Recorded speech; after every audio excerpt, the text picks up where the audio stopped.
Hi, everybody. I'm Sophia Ambruso. Today, we're talking about visual abstracts and the effective communication of science. So I've broken this up into two parts. This is a talk that I gave at the American Society of Nephrology in November of 2022.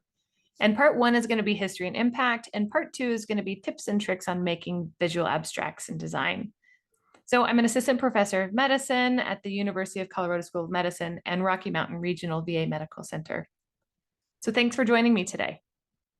So who am I? I am a graphical abstract and social media editor for Kidney International Reports. I am the former director of the Nephrology Social Media Collective Graphical Communications Rotation. So we do a lot of education of people who are wanting to learn how to educate and create visual abstracts within the social media and digital realm. Now that I'm no longer the director, I'm still a faculty mentor with them. I'm also the director and chief editor of Kidney International Reports Community.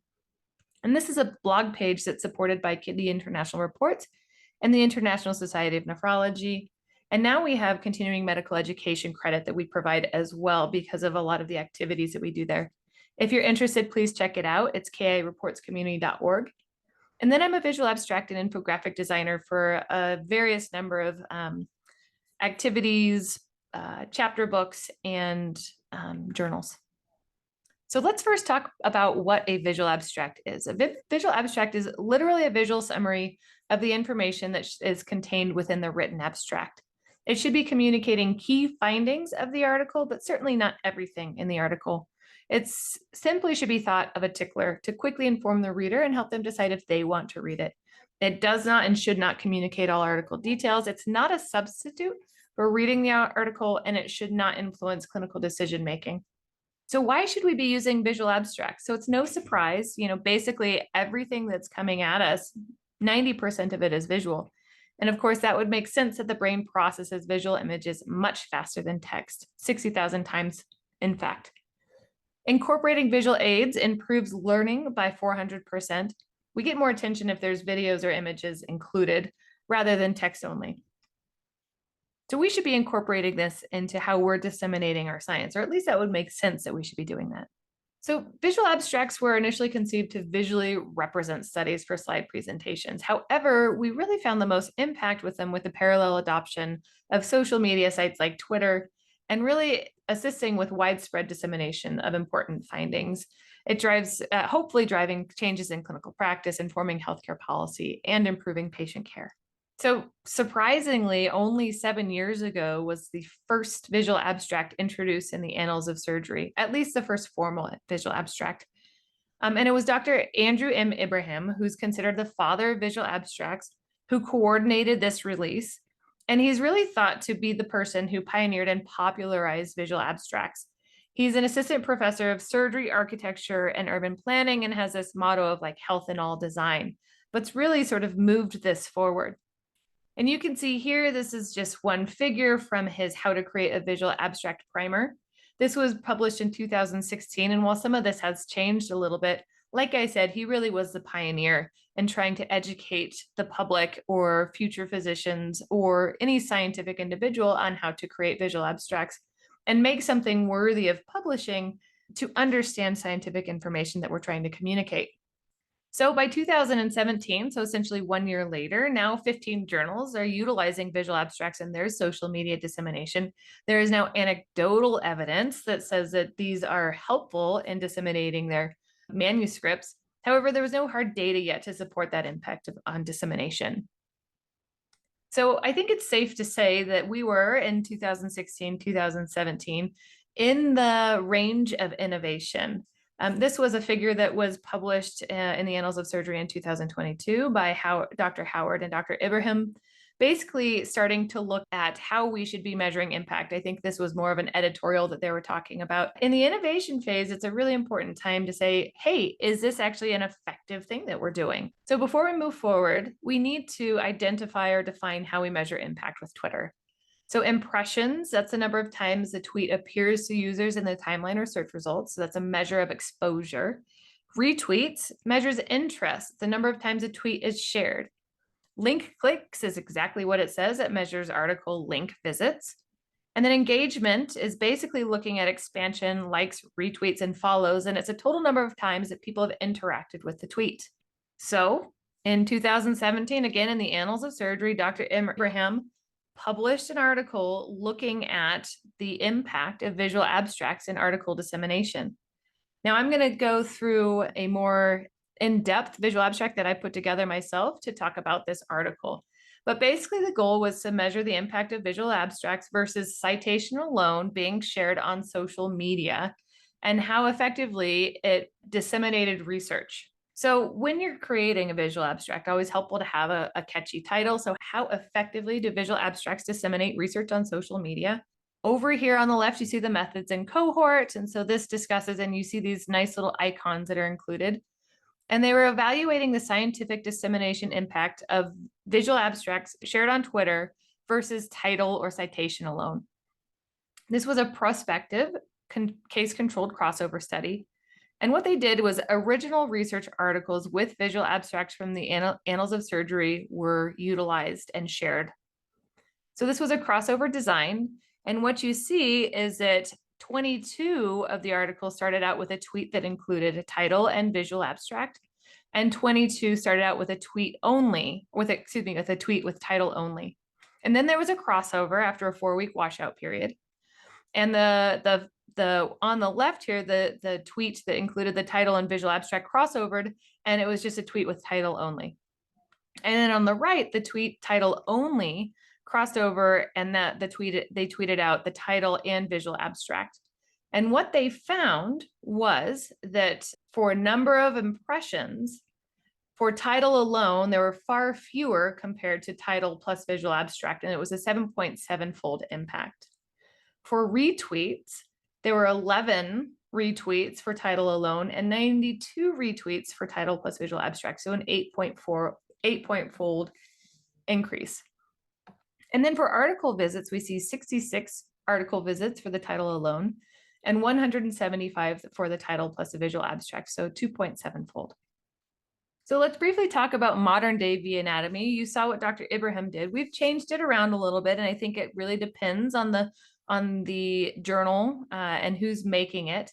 But oftentimes what you'll see is there's, of course, going to be a title. Many people recommend it's catchy to have a question as opposed to just the title. And we move over here and we have methods and cohorts. And then we have the intervention description here in the center. This can change a little bit, but you want to make sure each component is there. On the right, of course, we've got the results. Down below, we've got the reference and the VA designer credit, and then, of course, the conclusion. And just I want to highlight that it's important to have figures and icons, and you need to have large enough font. Results really need to be highlighted with really large font so you can really see and understand those results. And it pops if you're looking at it on social media, you're like, oh, I'm interested in looking at this further. Okay, so after this was published, I think a number of people were wondering, so was it the visual abstract or is it any old figure that's going to garner increased interest? So the next goal was to measure the impact of visual abstract versus key figure versus citation on nephrology research dissemination. So I'm going to build this abstract. The one that they provided didn't like that so much. So we're going to do it together and we're going to talk about it as I build it. So you can see down below already, you've got, this is my Twitter handle. And here I included a catchy title. Do visual abstracts increase the visibility of nephrology research shared on Twitter? And then you see that I have the reference here. This is Osaka et al. I think the other nephrologists who were included in this study was Joel Topp and Edgar Lerma, of course, both pioneers in social media and nephrology. And then we move up top to the methods and cohort. So here we have this is evaluating the impact of visual abstracts on scientific Twitter dissemination compared to citation or key figure. And this was a prospective case-controlled triple crossover study.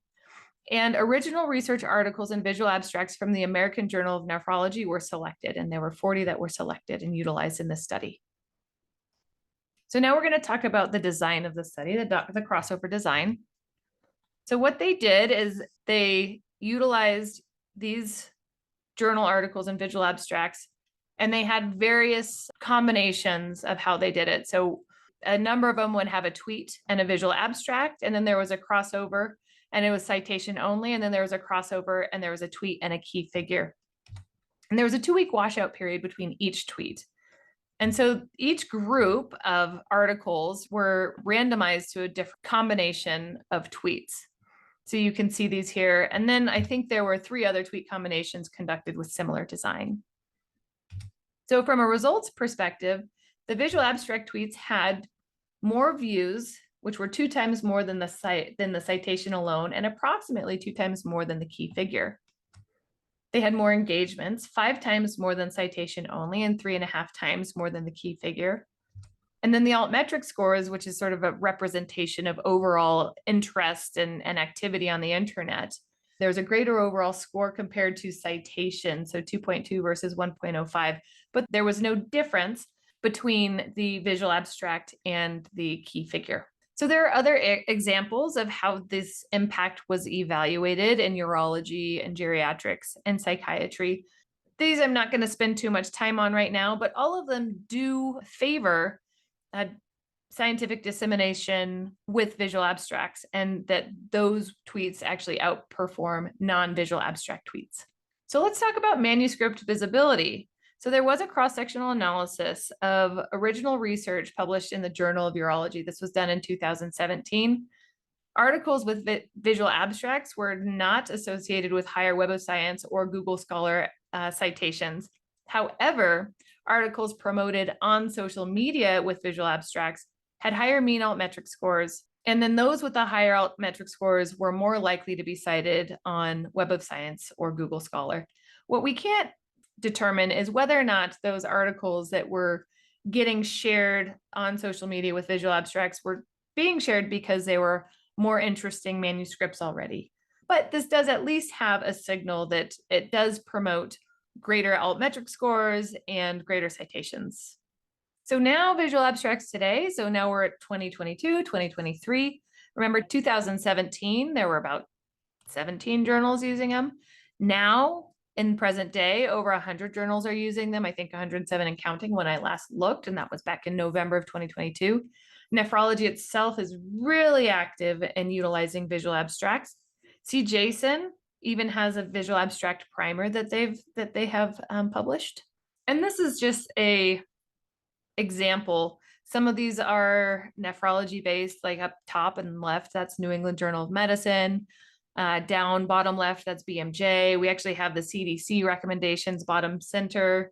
And then nephrology is very heavily utilizing these as well. So we've got C. Jason, we've got Kidney Medicine, we've got Kidney International Reports and seminars in nephrology. So heavily being utilized in journals today and really helpful in terms of communicating scientific information. So now where do we stand on quality? I think that it was safe to say that in 2016, 2017, we were in the innovation phase. Now I think we're probably in the transition phase between rapid adoption into standardization and quality improvement. So where do we stand even? Do we have good quality out there? I think it's hard to know because anyone can now make visual abstracts, and there's very little editorial process for what people can put on social media. And there's little oversight on content design and quality. Authors are often being asked to make visual abstracts by journals, and they are sometimes provide guidelines and templates, but they don't undergo the editorial process that the manuscripts undergo. Now, there are some journals that have a more robust editorial process. Speaking of nephrology, since I'm a nephrologist, we know that KI Reports does. That's, of course, what I do. And I do have some colleagues that help me oversee that. C. Jason, Kidney 360, and Kidney Medicine are also go through a pretty robust editorial process. So let's talk about visual abstract accuracy. And that's really what we need to check next. Now that we've gotten through the rapid adoption, and really we need to say, okay, now everybody's using it, we should be doing it well. And we should be going through an editorial process just like these manuscripts are, because we should make something that's quality. So the Annals of Surgery, of course, none other than in 2022, took a look at accuracy of visual abstracts in surgical journals. So here I made this one. Strangely enough, they didn't have one published, a visual abstract published, so I made my own.